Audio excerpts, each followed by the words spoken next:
Hi everybody, welcome to Inside UBC. This is Jim Graden. I'm going to give you my own personal holiday tips, and these are the things that I try to focus on as the holidays come about and there's parties and all that sort of thing.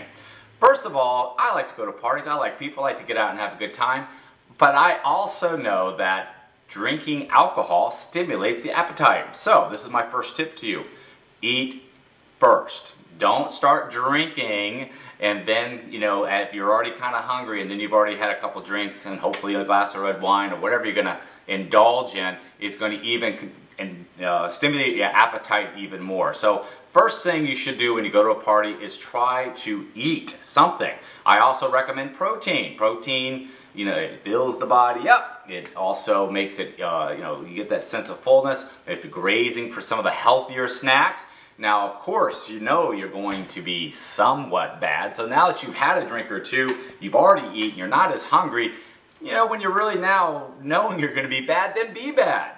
Have that tart or whatever you've been eyeing, but have that one piece. And again, if you're going to structure it that way, either don't go to the party hungry to begin with, or when you get there, eat immediately, you're going to find you're just not going to go crazy after you've had your 2 or 3 glasses of wine and all of a sudden you've devoured the entire buffet. So that's number 1 tip. Number 2 tip is do not miss your workouts. Knowing that there may be days that you wake up and you're like, oh my God, did I really drink that much, or I really do that?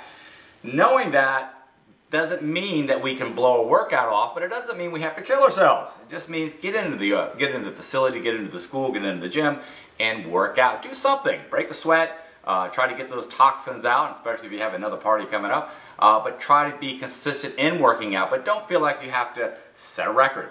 That you're really just trying to get through the holidays. So come January 1st, you're not like the majority of the nation where they've already gained another 10, 15 pounds and they're so depressed because they're out of shape, and then they flood into the gyms and are usually disappointed because they can't stick with it. Makes a big difference if you can stick to your workouts and work on maybe cheating a little, but not a lot. If you're going to drink, try to keep with the red wine, and again, go to the party already have eaten, or when you get there, eat. So later on, when you really get that craving, you can have that 1 or 2 bad things and you haven't really blown the whole night. All right, this is Jim Graden. I sure hope this tips help you stay healthy during the holidays.